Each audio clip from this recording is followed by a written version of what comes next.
Alhamdulillah wassalatu wassalamu ala Rasulillah nabiyina Muhammadin wa alihi wa sahbihi wa man wala. Asyhadu an la ilaha illallah wahdahu la syarikalah wa asyhadu anna Muhammadan abduhu wa rasuluh wa ba'd. Ikhwatul iman, azakumullah wa iyyakum. Sebentar lagi kita akan merayakan hari raya yang merupakan syiar Islam, hari kemenangan umat Islam, yaitu Idul Fitr. Dan tentunya kita di dalam merayakan Idul Fitr, penting kita untuk memperhatikan bagaimana Rasulullah SAW beridul fitr. Apa adab-adab yang harus diperhatikan ketika kita berhari raya. Berikut beberapa adab yang insya Allah kita akan jelaskan satu persatu ya di dalam berhari raya. Yang pertama, hendaknya kita berhari raya bersama pemimpin, bersama pemerintah. Kenapa? Karena itu lebih menjaga persatuan kaum muslimin. Rasulullah SAW bersabda, "As-shaumu yauma tasumun, wal fitru yauma tuftirun, wal adha yauma tudhahun." Puasa itu bersama ketika di hari kalian semua berpuasa, kata Rasulullah. Beridul adha atau beridul fitri pada hari kalian semua beridul fitri. Dan beridul adha pun pada hari kalian semua beridul adha. Dan hadis ini diriwayatkan Imam Tirmidzi. Yang Tirmidzi mengatakan hadis ini hasan sahih. Lalu Tirmidzi berkata setelah mengeluarkan hadis ini, "Afassara ba'du ahli al-'ilm." Sebagian ahli ilmu ada yang menafsirkan hadis ini. Apa itu? Ya. Inna makna hadzal hadis, bahwa makna hadis ini apa? Anna shaum wal fitr ma'al jamaah. Bahwasanya berpuasa demikian pula beridul fitr yaitu bersama al jamaah, yaitu pemimpin kaum muslimin. Akhul Islam azakumullah wa iyyakum. Dan inilah pendapat yang dipilih oleh Syekhul Islam dan banyak ulama, bahwasanya kita berpuasa bersama pemimpin kaum muslimin, bersama pemerintah, terlebih itu lebih menjaga persatuan kaum muslimin. Iya. Kemudian juga dikarenakan memang yang berhak untuk menentukan kapan puasa, kapan beridul fitri, kapan beridul adha, itu bukanlah individu-individu kaum muslimin. Bukan pula organisasi tertentu. Akan tetapi itu hak penguasa. Makanya di zaman Rasulullah, di zaman Abu Bakar, di zaman Umar, di zaman Uthman, ya, di zaman Ali bin Abi Thalib, demikian pula di zaman para khulafa setelahnya, selalu yang menentukan adalah pemimpin, tidak diserahkan kepada individu. Makanya Ibnu Umar berkata, "Tara'an nasul hilal." Orang-orang berusaha melihat hilal. Fara'aitul hilal, kemudian aku ternyata berhasil melihat hilal. Fa akhbartu bidzalika Rasulullah SAW, maka aku kabarkan kepada Rasulullah. Setelah kita melihat, yang kita lakukan adalah mengabarkan kepada pemimpin. Lalu pemimpinlah yang akan mengumumkan. Makanya Syekhul Islam berkata, kalau ternyata ada orang yang melihat hilal, tapi kemudian ketika dilaporkan kepada qadhi, qadhi menolak persaksiannya. Apakah dia berpuasa sesuai dengan yang ia lihat? Ataukah ia berpuasa mengikuti keputusan qadhi? Beliau menjawab, hendaklah ia mengikuti keputusan qadhi. Kenapa demikian? Karena Rasulullah SAW sabda dengan hadis yang saya sebutkan tadi, "As-shaumu yauma tasumun, wal fitru yauma tuftirun, wal adha yauma tudhahun." Ya, beridul fitr bersama ketika di hari kalian semua beridul fitr. Beridul adha di saat di hari kalian semua beridul adha. Dan berpuasa pun demikian. Kemudian beliau juga mengingatkan bahwa masuknya bulan itu bukan semata-mata terlihat hilal saja, kata beliau. Namun juga harus masyhur. Makanya dalam bahasa Arab bulan itu syahr. Ya, syahr bulan dalam bahasa Arab artinya syahr. Syahr dalam bahasa Indonesia artinya bulan. Kenapa disebut syahr? Karena diambil dari kata ishtihar, masyhur. Maka tidak disebut syahr kecuali kalau sudah masyhur. Adapun kalau tidak masyhur, tidak masuk syahr, kata beliau. Demikian pula hilal. Kenapa disebut hilal? Karena adalah kata istihlal. Artinya terlihat oleh orang banyak, bukan hanya sebatas satu orang, dua orang tanpa yang lainnya. Nah, akhwal Islam azakumullah wa iyyakum. Maka di saat itu adab kita ini yang pertama, kita berusaha untuk beridul fitri ya bersama pemimpin kaum muslimin. Kemudian yang kedua yaitu mengucapkan takbir. Karena Allah Subhanahu wa taala berfirman di dalam surat Al-Baqarah, "Walitukmilul iddah walitukabbirullaha ala ma hadakum wa la'allakum tashkurun."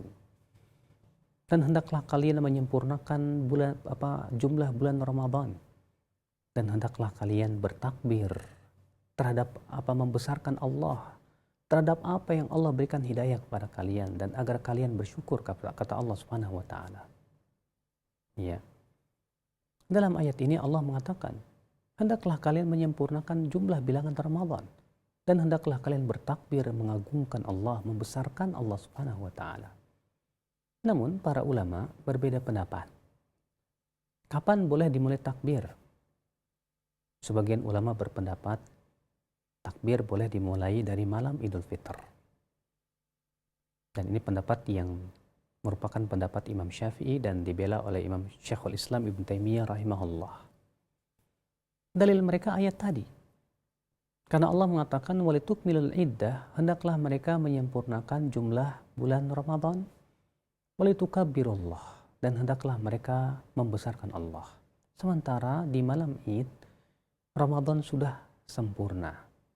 Sementara Allah memerintahkan kita untuk menyempurnakan bulan Ramadan, dan lalu Allah menyuruh kita bertakbir.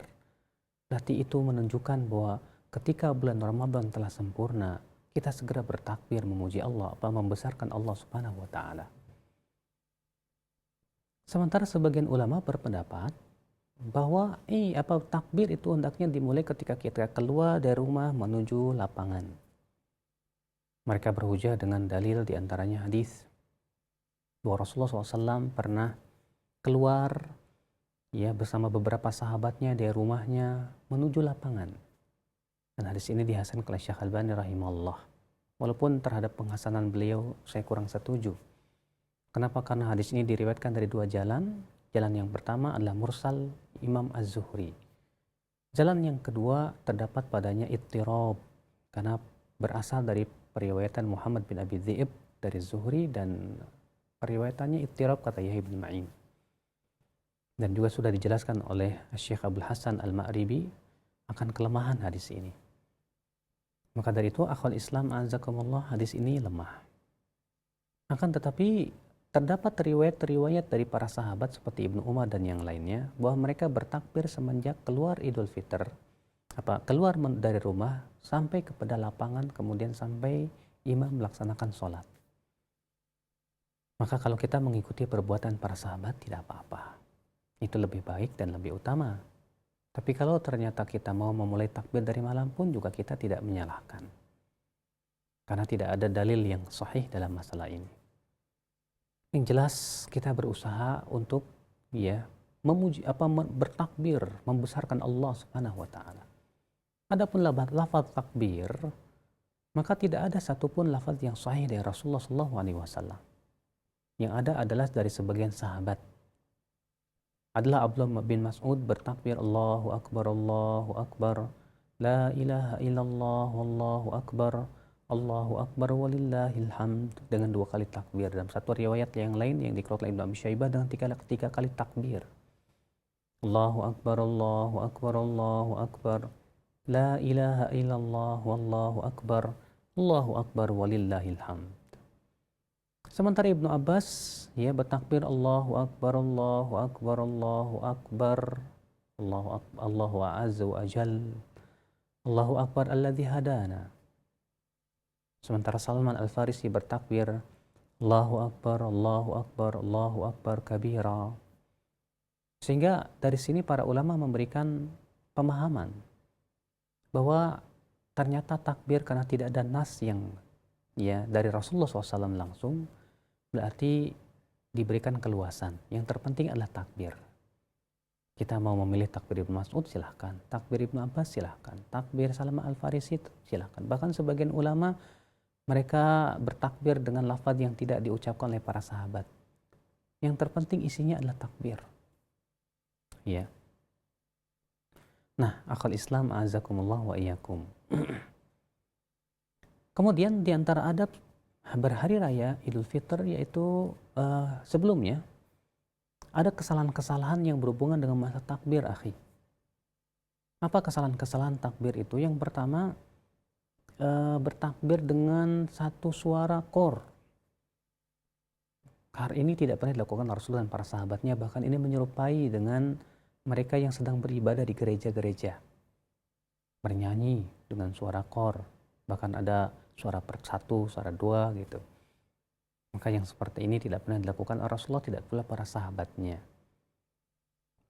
Yang kedua, yaitu mengganggu orang dengan takbir. Ya, ada orang bertakbir sampai malam, bahkan sampai subuh, tak henti-henti sehingga mengganggu orang tidur.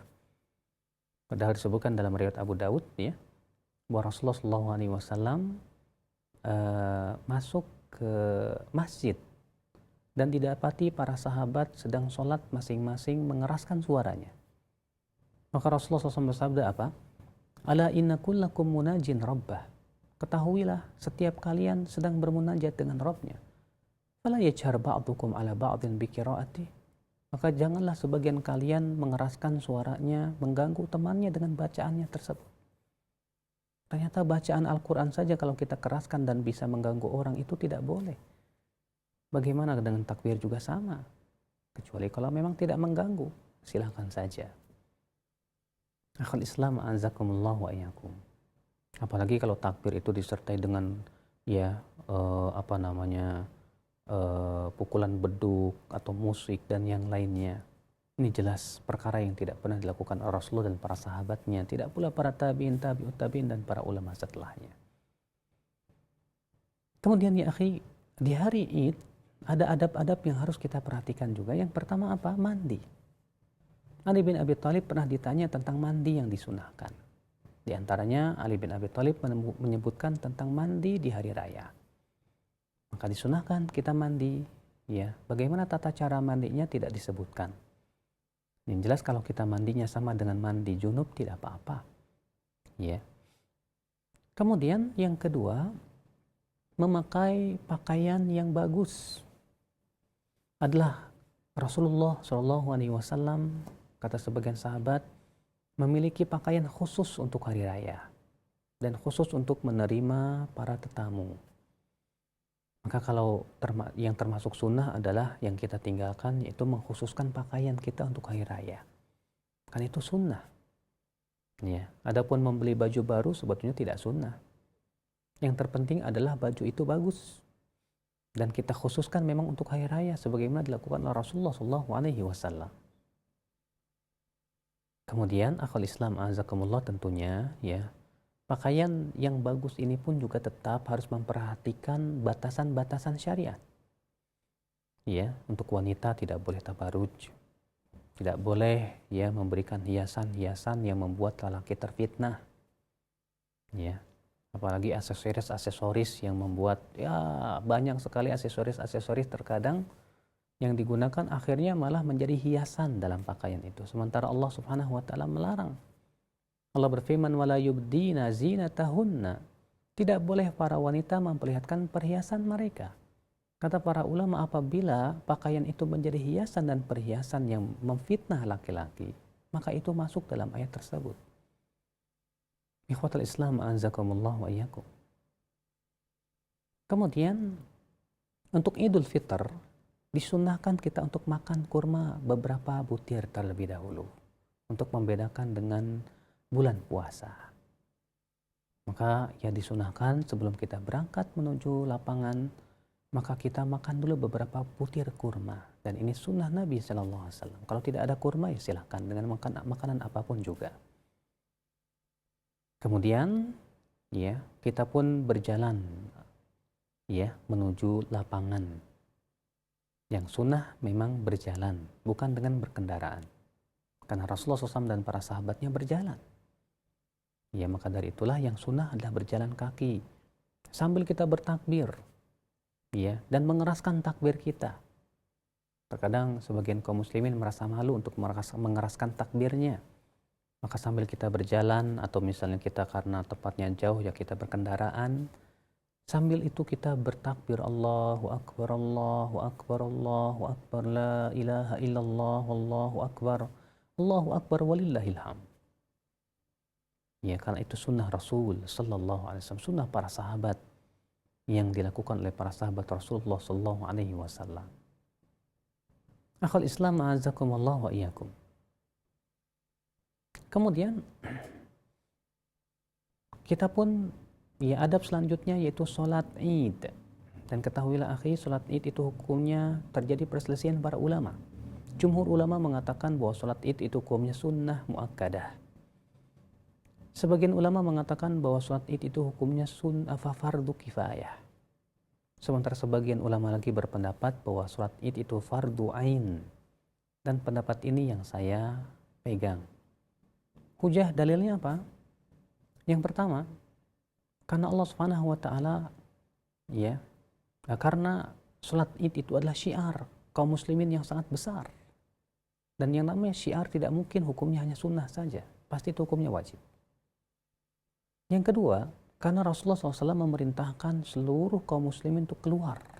Bahkan wanita haid pun disuruhnya oleh Rasulullah untuk keluar menghadiri ya sholat Id, namun mereka diperintahkan untuk di belakang tidak sholat. Ya, kata Ummu Atiyah, umirna ya an nukhrija al awatiq ya wa dawatil khudur wal huyyab.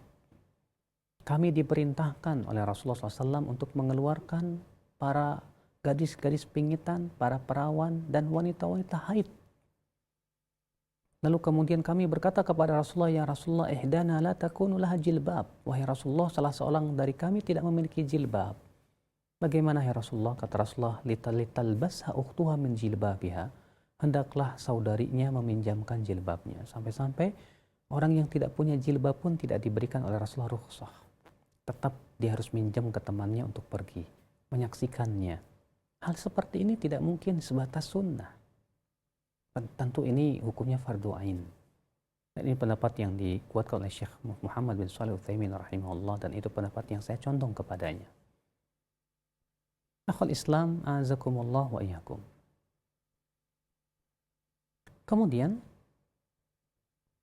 setelah itu kita disunahkan untuk mendengarkan khutbah imam. Dan mendengarkan khutbah imam itu hukumnya tidak wajib, ya. Akan tetapi sangat ditekankan untuk kita mendengarnya. Bagaimana kita tidak mendengarnya? Di sana bukankah dilantunkan ayat-ayat Allah, nasihat-nasihat yang barangkali bermanfaat untuk hati kita atau ilmu-ilmu yang disampaikan? Kecuali kalau memang khatibnya itu seorang yang mempunyai pemikiran yang menyesatkan, di mana yang ia sampaikan adalah kesesatan. Maka kita pulang itu lebih baik daripada kita mendengarkan ternyata itu bisa menyebabkan kita terpengaruh oleh kesesatannya. Akhul Islam azakumullah wa iyyakum. Kemudian setelah selesai kita mendengarkan khutbah, maka kita ya saling memberikan tahniah, saling memberikan selamat. Ya, dahulu para sahabat saling memberikan selamat dengan mengucapkan taqabbalallahu minna wa minkum. Semoga Allah menerima ibadah kami dan ibadah kalian. Dan para ulama mengatakan bahwa ucapan tahniah tidak dibatasi dengan taqabbalallah. Boleh dengan doa-doa yang lain seperti kullu am wa antum bi khair. Ya. Kemudian di Indonesia masyhur dengan ucapan minal aidin wal faizin. Ya, semoga termasuk orang yang kembali kepada Allah dan termasuk orang yang sukses. Nah, lalu bagaimana dengan bermaaf-maafan? Akhi, ketahuilah bahwa bermaaf-maafan itu ibadah yang telah diberikan batasannya oleh Rasulullah. Jadi tidak bisa dikembalikan kepada uruf. Ya, di mana Rasulullah SAW bersabda, "Man kanat indahu madlamah", siapa yang pernah berbuat zalim dan kesalahan kepada seseorang, ya, "Man kanat indahu madlamah, falyatahallal minhu al-yawm", hendaklah ia minta maaf segera kepada saudaranya. Kalau memang di hari Id itu kita belum sempat sebelumnya minta maaf, maka segera minta maaf. Ya. Kalau kita punya kesalahan kepada seseorang, tidak perlu kita menunggu hari Id. Segera kita minta maaf di saat itu juga. Tidak perlu kita mengundur-ngundurnya. Maka dari itulah akhul Islam azakumullah, ya, maaf-maafan atau minta maaf itu ibadah yang sudah diberikan batasannya oleh Rasulullah SAW, sehingga tidak bisa dikembalikan kepada uruf. Akhul Islam azakumullah wa iyyakum. Kemudian bagaimana kalau kita keliling, ya, silakan memperlihatkan kegembiraan kaum muslimin, saling keliling. Tapi ingat, ada sesuatu yang harus diingatkan. Apa itu? Yaitu jangan sampai lelaki dan wanita yang bukan mahram bersalaman. Karena Rasulullah SAW melarang demikian. Dalam riwayat Tabrani Rasulullah SAW dan juga riwayat Imam Ahmad. Ya, Rasulullah SAW bersabda, la an yut'ana ra'su ahadikum bihadidah. Lebih baik kepala seseorang ditusuk dengan jarum besi daripada ia memegang wanita yang bukan mahramnya. Hadis ini sahih atau paling banter derajatnya hasan. Adapun pendapat sebagian orang yang mendhaifkan gara-gara katanya Imam Bukhari mengatakan bahwa ada perawi yang dikatakan oleh Imam Bukhari soduk, ya. Tapi itu pendapat perkata Imam Bukhari tidak mencela sama sekali, karena Yahya bin Ma'in dan Imam Ahmad mentiqahkan perawi tersebut. Ya, apabila Imam Ahmad dan Yahya bin Ma'in mentiqahkan, hampir-hampir tidak pernah salah dalam pentiqahan mereka. Akhul Islam azakumullah wa iyyakum. Kemudian akhul Islam, ketika kita pulang, ya, maka disunahkan untuk jalannya berbeda. Antara jalan pergi dengan jalan pulang itu berbeda. Karena itu yang disebutkan dalam riwayat Tirmidzi dan Abu Daud juga, bahwasanya Rasulullah SAW ya khalafat tariq, berbeda jalan ketika berangkat maupun pulang. Ketika berangkat dan pulang. Kenapa? Kata para ulama, untuk lebih memperlihatkan syiar Islam. Iya. Nah, ini akhwal Islam azakumullah wa iyyakum. Kemudian di antara adab berhari raya, hendaknya kita memperlihatkan kegembiraan. Dahulu para sahabat, mereka memperlihatkan kegembiraan dengan mengadakan permainan. Aisyah radhiyallahu anha memanggil para wanita, pada anak-anak kecil, ya, para wanita anak-anak kecil, disuruhnya mereka memukul rebana dan bernyanyi dengan syair-syair, ya, tapi itu khusus untuk hari raya saja. Nah ini, akhi, ya, jadi kita perlihatkan kegembiraan kita di hari raya. Kalau bisa kita adakan permainan-permainan, silahkan, karena itu yang dilakukan oleh para sahabat. Namun tentunya tidak terus-menerus kita lalai dalam permainan tersebut. Yang terpenting kita banyak, ya, bersyukur kepada Allah Subhanahu wa taala atas nikmat yang Allah berikan kepada kita daripada hari raya Idul Fitr ini. Dan kemudian jangan lupa, ya, setelah hari raya Idul Fitri disunahkan kita untuk berpuasa 6 hari Syawal. Kata Rasulullah, man shoma Ramadhana thumma atba'ahu sittan min Syawal faka'annama shoma ad-dahra kullah. Siapa yang berpuasa Ramadan kemudian diikuti 6 hari Syawal, seakan-akan ia berpuasa setahun penuh. Masya Allah. Tapi kalau kita punya qadhaan, hendaknya kita mulai qadha dulu, baru kemudian kita berpuasa Syawal. Kenapa? Karena yang wajib harus didahulukan daripada yang sunnah.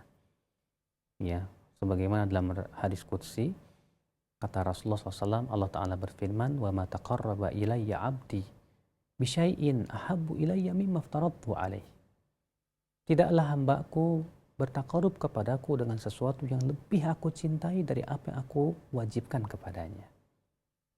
Nah, akhwal Islam, semoga penjelasan ini memberikan kepada kita pengetahuan tentang bagaimana Rasulullah SAW berhari raya. Kita berusaha untuk mengikuti Rasulullah SAW di dalam berhari raya. Wabillahi taufiq.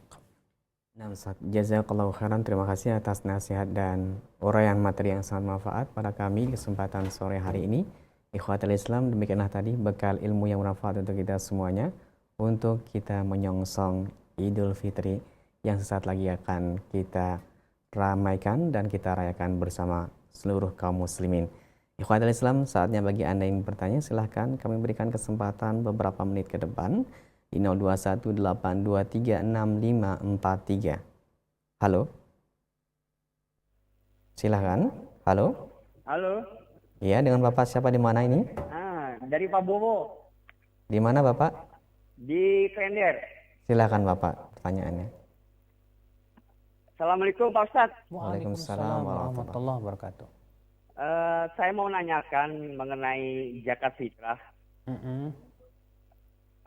Menurut fikihnya bagaimana Pak ya? Pada saat kita menyerahkan zakat fitrah, apakah ada bacaan-bacaan tertentu begitu? Bagaimana sunnah Rasulnya begitu? Saya pikir itu cukup. Terima kasih Pak Ustadz. Assalamualaikum. Waalaikumsalam Waalaikumsalam warahmatullahi wabarakatuh. Ya sebetulnya pernah kita bahas ya Pak ya, dan tadi pagi juga Dr. Erwani kalau nggak salah Tadi pagi. membahasnya ya.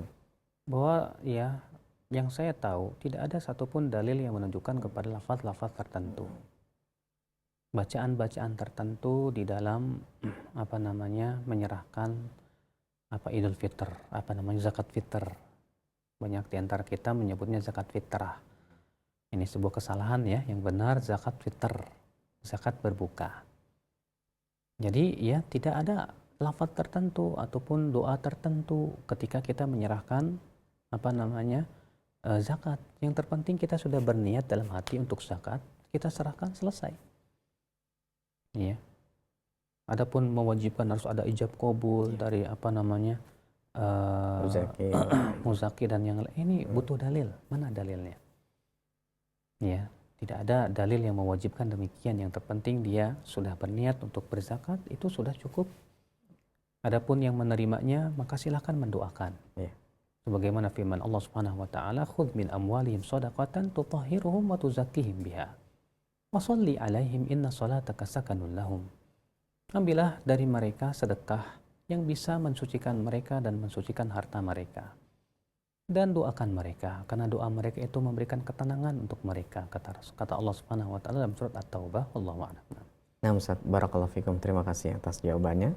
Dan ikhwatul Islam, silahkan kembali bagi Anda yang bertanya di 0218236543.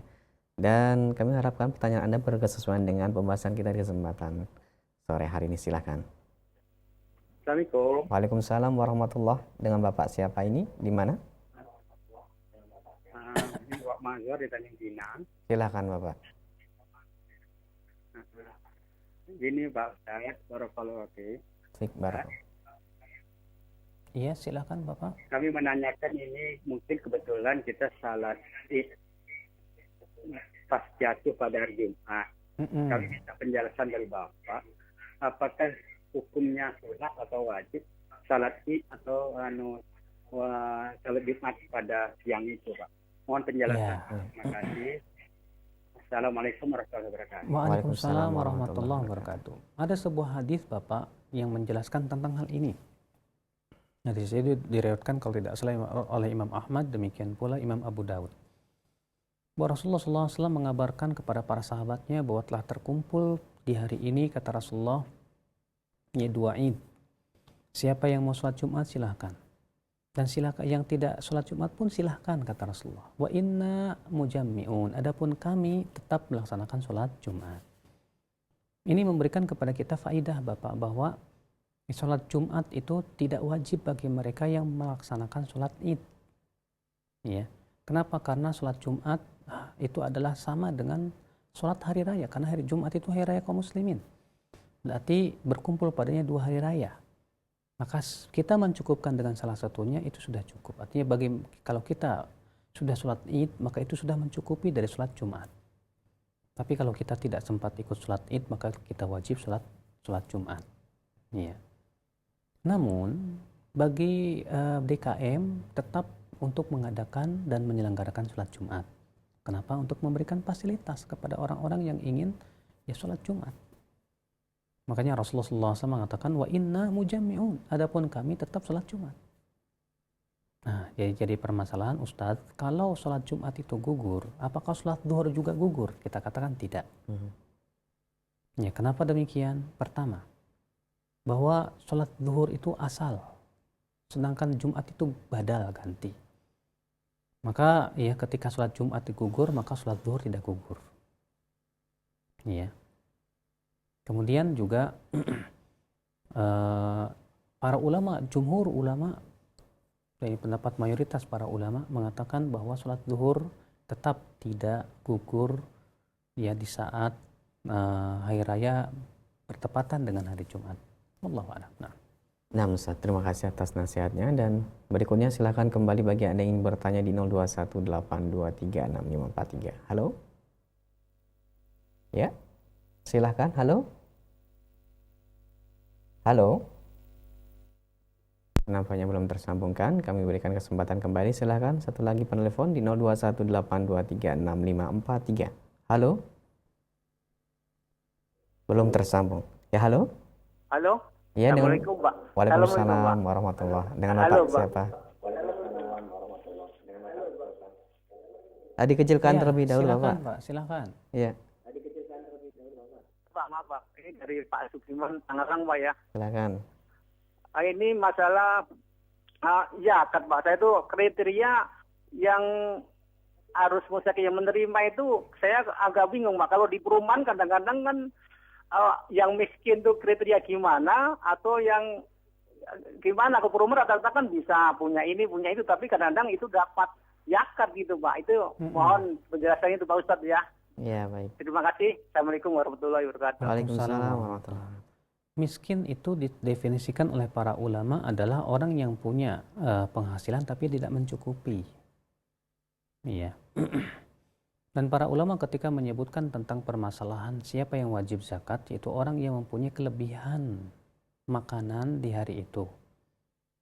Ya, kalau ternyata kelebihannya hanya 1 sok, maka si suami wajib berzakat, adapun istri tidak.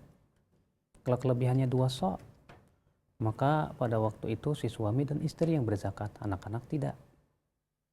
Ya. Nah, kalau ternyata dia tidak memiliki kelebihan makanan di hari itu, maka pada waktu itu tidak wajib dia untuk berzakat. Bahkan dia berhak untuk mendapatkan zakat. Iya, berarti mereka yang kekurangan di malam itu dan tidak punya makanan atau kekurangan, maka dia boleh diberikan padanya zakat. Iya. Nah, kalau misalnya ada orang Ustadz miskin tapi dia bisa kredit motor, wah ini bukan orang miskin. Ya, orang miskin tapi bisa beli kulkas dan yang lain, ini bukan orang miskin namanya, Pak. Iya, makanya kita harus melihat betul-betul kriteria miskin itu seperti apa. Seperti para janda yang memang susah hidupnya, atau anak-anak yatim yang susah hidupnya, silakan. Ya, Allahu a'lam. Nah, Ustaz, terima kasih atas jawaban dan nasihatnya untuk yang bertanya. Berikutnya kami akan bacakan dari bacaan singkat. Telah masuk dari saudari Ulfah di Bener Meriah yang bertanya, Ustadz, di saat kita merayakan Hari Raya Idul Fitri, biasanya seluruh masyarakat di kampung kami ziarah kubur, Ustadz. Kemudian ziarah kubur membacakan ayat-ayat tertentu, dan ini merupakan kayak seperti rutinitas. Apakah ini ada dalilnya dalam sunnah Islam, Ustadz? Iya. Saya akan bawakan sebuah dalil. Dan setelah itu tilailah dalil itu apakah mendukung atau tidak. Rasulullah SAW bersabda, la tattakhidhu qabri ida. Jangan kamu jadikan kuburanku sebagai id. Kata Al-Imam Abdul Qadir Al-Munawi dalam kitab Al-Faidul Qadir, maksud daripada menjadikan kuburan sebagai id, yaitu menjadikan sebagai perayaan di mana orang berkumpul di situ, di kuburan, dan waktunya telah ditentukan baik setahun sekali, ataupun sebulan sekali, ataupun seminggu sekali. Seperti halnya Id, disebut Idul Fitr. Id, kenapa? Karena ia berkumpul dan berulang setiap tahunnya.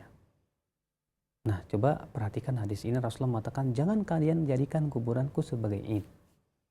Maka ketika di hari raya orang-orang kumpul di kuburan, bukankah itu masuk dalam larangan tersebut? Justru Rasulullah SAW melarang. Justru yang Rasulullah melarang malah dilakukan oleh kaum muslimin di zaman sekarang ini. Dengan dalih katanya kita mau minta maaf sama mayat, Masya Allah. Ya, si mayat sudah meninggal dunia.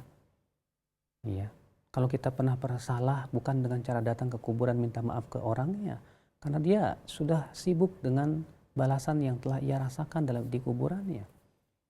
Tapi hendaknya kita berinfak untuk mayat tersebut. Ziarah kubur silakan. Kalau orang berkata, oh berarti Ustadz melarang ziarah kubur, saya katakan tidak melarang. Karena Rasulullah SAW menganjurkan kita ziarah kubur. Beliau bersabda, zurul kubur, berziarah kuburlah, tudzakirukumul akhirah, karena itu bisa mengingatkan kita kepada kehidupan akhirat.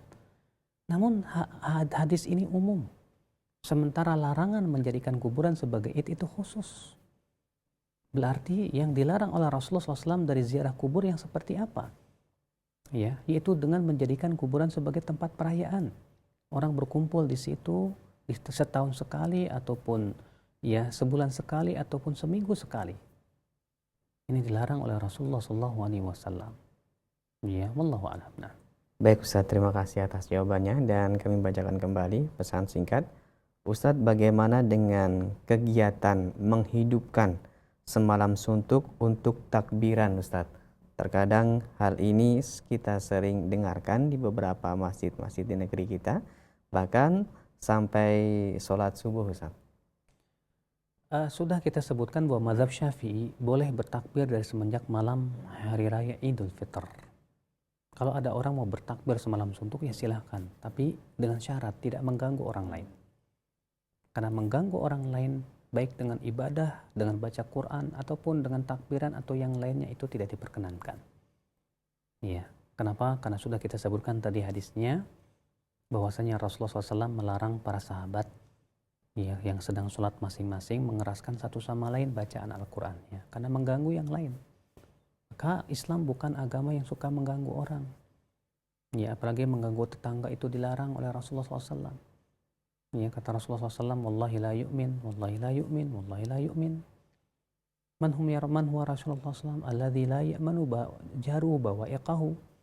Kata Rasulullah, demi Allah tidak beriman, demi Allah tidak beriman, demi Allah tidak beriman.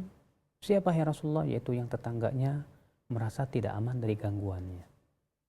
Ya, Allahu a'lam. Nah.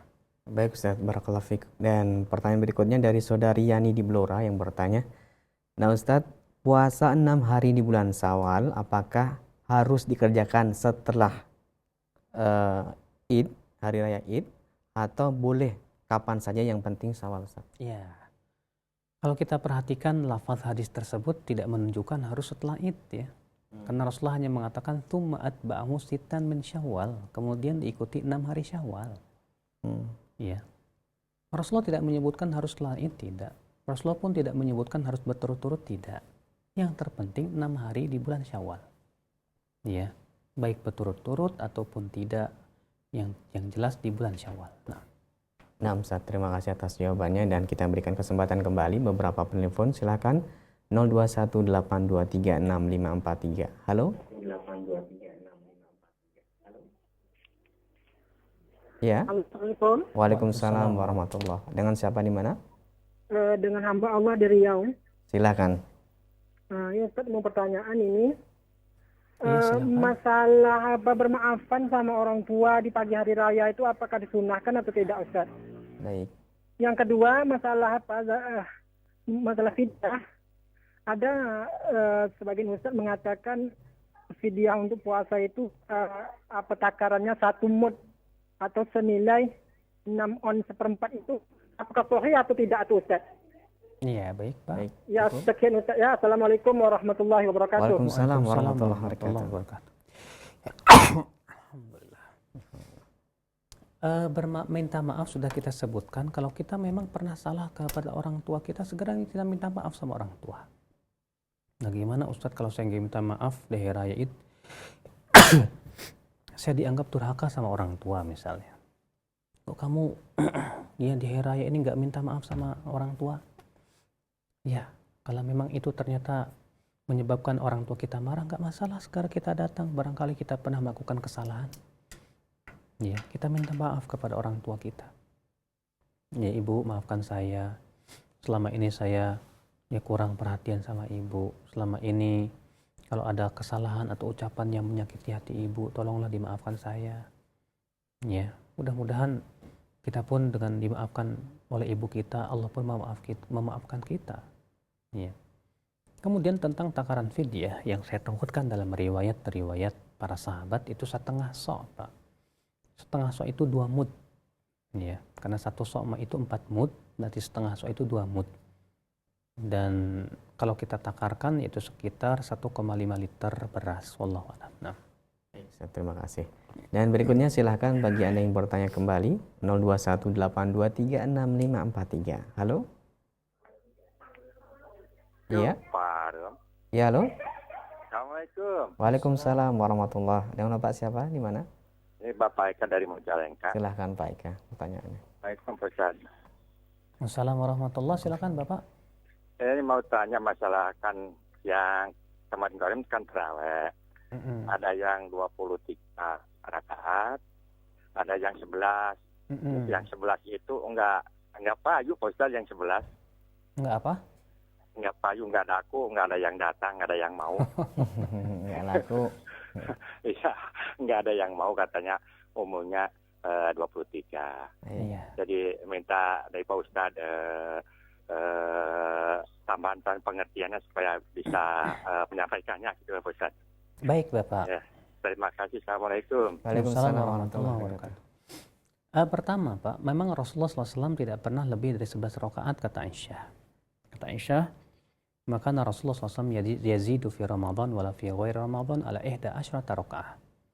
Rasulullah SAW tidak pernah lebih dari 11 rakaat baik di bulan Ramadan maupun di luar bulan Ramadan. Namun para ulama berbeda pendapat. Apakah perbuatan Nabi ini, karena Aisyah ini sedang menghikayatkan perbuatan Nabi, ini adalah membatasi atau bagaimana?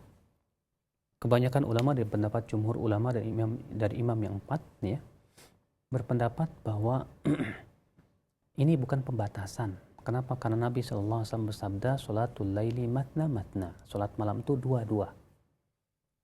Jadi perkataan Nabi adalah dua-dua, tidak memberikan batasan. Perbuatan Nabi hanya 11. Sedangkan perbuatan tidak membatasi perkataan, kata mereka. Iya. Kemudian sebagian kecil ulama mengatakan pokoknya 11, tidak boleh lebih. Saya lebih condong pada pendapat jumhur yang mengatakan boleh. Ya. Namun yang lebih utama adalah 11. Kalau kita sholatnya ya 11 itu lebih utama. Tapi kalau kita mau lebih dari 11 silahkan. Dalam hal ini kita tidak bisa menyalahkan orang yang mau sholat 23 rakaat, silahkan. Ya. Bahkan disebutkan dalam riwayat bahwa di zaman tabi'in ada yang sholat 40 rakaat. Ada juga yang sampai sebutkan sholat 60 rakaat. Ya, kenapa? Tidak ada batasannya. Karena Rasulullah hanya mengatakan sholat malam itu 2. Ya, wallahu a'lam. Dan itu pernah kita bahas ketika membahas tentang sholat tarawih. Wallahu a'lam. Nah.